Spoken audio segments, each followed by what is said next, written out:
what have you brought in for us today? Good evening. I've bought some the European oyster and the Whitstable native, which we're most famous for. And what's the difference between the two, apart from what they look like slightly different, don't they? Well, this is farmed and this is just grows wild kind of thing, and this takes like up to 60 months to grow, and this takes up to 36 months to get to market size. And we're gonna tuck in just a bit.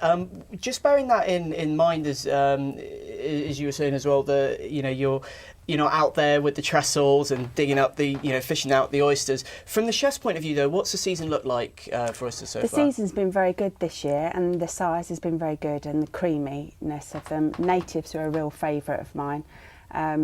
But obviously they take longer to go. They're more sought Cameron, why don't you taste? I'm not a huge fan of oysters myself, so Cameron, you go ahead. A whole number of accompaniments as well. What are some of the ones that we've got? Okay, here? well, you've got some. They're very versatile. Either eating raw or cooked. We've got some pickled cucumber. Right. We've got the traditional red wine and shallot, the lemon and the Tabasco. Okay. While Cameron tastes those, yes. In terms of obviously oysters, people either like them, they don't like them. I particularly myself, I'm not a huge fan. Do you think it is something that divides opinion?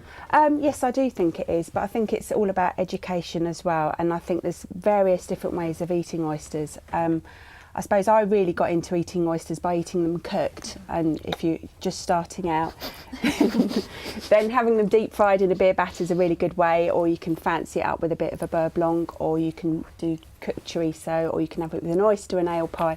So the list is endless of different ways of eating. That's absolutely delicious, and they are a marine delicacy, but they're also renowned for their cost. And I was just wondering, why are they so expensive? I think, as I kind of mentioned earlier on, the growing process of oysters, they're not intensively farmed. It is a sustainable product, it's environmentally friendly, and that takes between 24 months to 60 months. So I think, and the labour that's involved and the fishermen and kind of the purification, it's kind of quite a process. So it is a passionate, and I think that is kind of the cost implication. And just quickly, because we are running out of time, but what makes Whitstable oysters different to other oysters that we might find other places?